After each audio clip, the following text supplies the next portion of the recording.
Hi, guys, and welcome to Module 11, where we're going to be speaking about the legal paperwork and the offer to purchase basics so that this can help you set yourself up for a smooth and a professional sale. So, what you're going to be learning today is you don't need a lawyer to sell your home, but being legally prepared puts you in a stronger position from day one. In this chapter, you're going to learn what legal paperwork you're going to need as a seller, why the disclosure form protects you and builds buyer trust, what an offer to purchase is and what it has to include, and how having your paperwork pack ready helps you to identify serious buyers so that we can make this sale a stress-free one. So we've spoken about the disclosure form when it came to having it ready on the table when you're doing your viewings. And in this module, you will find the disclosure form attached. The disclosure form is a written summary of what you know about the condition of your home, the good, the bad, and the honest. You need to be honest on this form. It will cover known issues, roof leaks like cracks, damp, faulty wiring, all of those kind of things, any repairs or renovations that you have done, problems with plumbing, pests, or any structural damages, any unapproved building works. So you've built on at the back, but there isn't any plans for it. Why is this important? It's important because it protects you from legal disputes after the sale. It demonstrates transparency. And what transparency does is it builds buyer confidence because you're going to be giving this before they even put an offer in.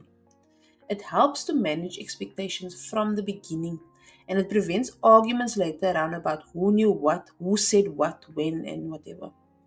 While it's not legally required in all cases, a smart seller is going to use this proactively because it shows that you are selling the property as is with nothing hidden. And it protects you on both sides, both the buyer and both the seller, when it comes to this process being done. Because what you don't want at the end of the day are these disputes and a possible court case, because you lose out so much more in court cases. And this is also why real estate agents are involved, because of the fear of a situation of going to court and this whole sale being reversed. You went and you spent the money or you bought another house. Now you must sell your house in order to pay this person back. You must move back into the whole process from over. That is the possibility of a sale being reversed because you lied and you didn't make people aware. This disclosure form will cover you from that. So we will be covering how to go and look for a conveyancer, but for now, you're going to try and get a pack ready for your conveyancer for yourself, which is your documents and your document checklist. Like we've spoken before, we're going to need a title deed if you are the owner, and it proves that you are an owner. If the house is bonded, the bank holds the title deed. Your ID documents, rates clearance certificate. So with the rates clearance certificate, it's not a must up front, but this is one of the things that's going to be needed when we do the transfer of the property. Speak to your conveyancer and they will explain you can get this yourself. They can assist you with getting it as well. The property disclosure form we spoke about earlier, and then a signed offer to purchase. So when you have this pack ready, going to your conveyancer, you don't need everything, but it also helps your conveyancer to see, look, we are ready, we can help you deal with this transfer. So with the signed offer to purchase, in this module, it's going to be attached. What I would like you to do is read through it. I try to make the wording as simple as possible so that you can understand, but you don't have to use the offer to purchase that I've put in. There are multiple free offer to purchases online. Property 24 has one. FNB has one online which you can download and you can use. The one I've put on is the one to cover you the most. You can even use ChatGPT to draft one if there's certain special clauses that you want to put into your offer to purchase. But you can use mine as a reference guide or you can use it as is. Speak to your conveyancer and they will tell you if anything extra needs to be added depending on the scenario of your sale or if there are any certain special conditions needed when it comes to your sale. So the offer to purchase is a document that turns a casual inquiry into a binding sale. Once that is signed by both you and the buyer, it becomes a legal enforceable contract, which cannot be broken unless agreed upon. What it needs to include is your full names and ID numbers of both the parties. If you are signed in if you are married in communion of property, everybody that needs to have a say needs to be there. So if the husband is married in communion of property, his wife also needs to sell. If you are married in communion of property, your partner also needs to sign that document. Or sign it, yes. The property address, any legal description that is going to show that this is the address, which is the earth number and everything. The conveyancer will help you if there's anything missing from that offer to purchase. The full offer amount and the deposit terms. Whether the buyer needs a bond, so there's going to be financial clauses if a bond is going to be used for the purchase. Transfer costs and who's going to pay them, and an estimate of how much that is going to be, so that in the offer to purchase you can show that the buyer is aware that there are additional fees that they need to pay. And the proposed occupation date, usually we're going to say as soon as possible, or on registration they can move in, but sometimes people have a vacant property that they are selling and the buyers opt in to pay a rental amount before the registration so they can move in earlier. So then it becomes a rental agreement between you and the buyer up until registration. Then the buyer owns the property. Your conveyancer can assist you with this. ChatGPT can help you with the contract, and it's very simple. As long as it's in the contract, the amount that's going to be on there as well, and you can claim in the event that they do not pay it to you if there's going to be any special conditions. So what special conditions are is, in the event that this happens, then only the sale can process. So in the event I need to sell my house in order to buy your house, I need to wind up an estate in order to obtain the funds to, so late estates is usually a special condition where you're going to need the master's approval, selling the property, or even you buying another property. So in your condition, it's going to be, I'm going to accept your offer, but we can only process the sale after I find a place to live. So with special conditions, it's going to be where you have a certain condition on the sale. For example, you selling your house in order to buy a new house, but you don't know what house you're going to buy yet. So you accept the offer. The special condition is going to be subject to buying a property. So once you sign an offer to purchase, then the sale can proceed. And you give yourself like 60 days to find a house, or even 30 days to find a house. And in the condition, you can come back to the buyer and say, look, I haven't found a house yet. Are you guys still going to wait? Or can I take another week or two to find another property? This covers you that you don't end up on the streets when you selling your property, because now you need to find a place to rent. You haven't. So speak to your conveyancer. They will be able to explain that whole process to you, subject to a certain condition. When it comes to maybe you're selling the house because your mom passed away, and the house is now yours, and she said that you need to sell the property.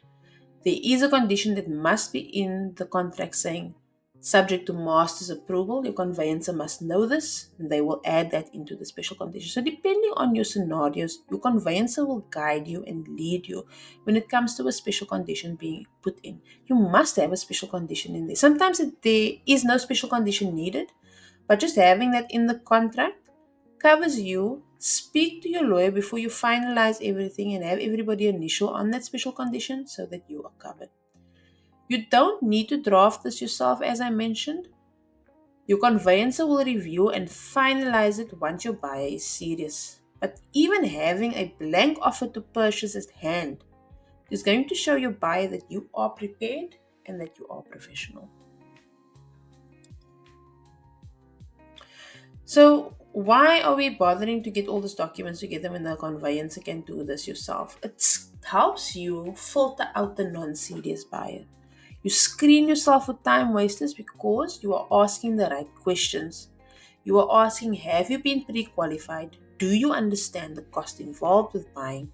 Do you have all the documents I need in order for this process to be finalized at the deeds office? It also helps you make informed decisions and not rushed ones. Because at the end of the day, you don't want to get rid of buyers that actually qualify because you went and you made your first choice. You can screen multiple people and you'll be able to see, do they have a special condition on their end that they need to do, and you don't actually want to deal with it. You can move over to the next person. That is why we did the multiple group viewings in order to get more than one offer so that your choice can be more informed. The more options for you, the better, because then you know you made the right choice. You're not pressured into choosing a certain buyer. And this is also what happens with real estate agents. They take the first offer because they just want the sale to go through, but then they end up having so much problem because they are not as prepared as what you are. Because not all agents they just want to get the buyer and the seller, and then they go apply for a pre-qualification after they sign the offer to purchase. Now it's a legal binding contract, and you need to wait for these people to qualify first. If they don't, they first will look, I'm going to make a plan, and this delays the whole process. And this is also why it's important for you to help your buyers understand the costs. Many buyers are not aware that they're going to have to pay these extra fees. The fees are going to be transfer duty depending on the price of your property. There isn't a transfer duty for a 1.2 million house. Then it's just your conveyancer fees that you're going to need to pay. But for transfer duties for 1.2 and over, you pay transfer duty to SARS. It's money that you owe to SARS, and they aren't aware of it. And you cannot register the sale. You cannot pay it afterwards. You cannot pay it off. You must have this money up front. Or the bond must approve 110% bond in order for you to qualify for it. The bond registration fees, if they are taking it out on a bond, there is registration fees that needs to be paid.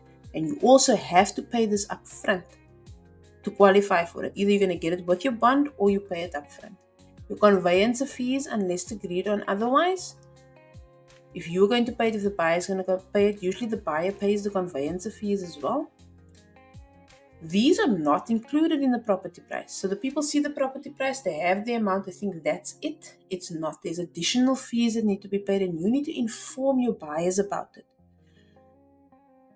And it's easy for you to explain it because there's multiple free platforms that can do this calculation for you. It's called online calculators. You get it on Property 24, but you can also get it on uber.co.za and just search up online property calculators or transfer calculators. They'll be able to assist you with the price there. There's a transfer duty table as well online, which is free, and it shows you at which range your house falls under, so how much the transfer duty to SARS is going to be. Have that ready as well on your table with your dispute form and your offer to purchases so that you can be transparent from the beginning and sift out all the people who can and cannot afford these things. So when we have our sellers pack ready, we're either going to print these out for the conveyancer or have a digital folder that we can send to our conveyancer via email. It's going to be your completed disclosure form, which both you and the buyer signed. If it's not signed yet, you can just sit with the conveyancer, ensure that that is ready there. A copy of your title deed, because you want proof of ownership. The blank offer to purchase or filled in offer to purchase if you're confident enough to fill that offer to purchase form in. The property details, that property report that we pull to do our calculation, include that into the pack. Plans, if you can add your plans in, it's amazing. If you don't have plans ready, you can pull it online. Plans are not needed to process the sale, but sometimes the banks require a plan for a bond guarantee because they want to see if this property plans are there. Because if this person is not able to pay their installment, the bank needs to sell this house again, and the bank doesn't want any complications when it comes to the plans. So try and get that sorted and ready in your pack as well. I'm going to include a short FAQ for common buyer questions, but you're going to give this to your conveyancer as well. If there's questions that the buyer asks which you cannot answer, note them down. You don't have to find the answer yourself. Say, look, I'm going to note your question, I'm going to give it to the conveyancer, and we can then take it from there. Your buyers are going to see that you are serious, that you are transparent, and that you are in control without having to rely on an agent. And this is going to give you the legal power at the end of the day. Your deal is going to go a bit faster and there's going to be less stress. You are prepared, you're not panicking, and you are going to avoid errors and delays because you're trying to get these things up front before you are going to go to your conveyancer. So, being legally prepared is going to assist your conveyancer and avoid, like I said, these potential delays. You want to handle this transaction with confidence. So, final thought, preparation is professionalism. You are not just selling your home, you are going to manage the whole process with professionalism and with care. Just knowing this information and having these packs ready, because you can print everything out, is going to put you a step ahead of many sellers out there.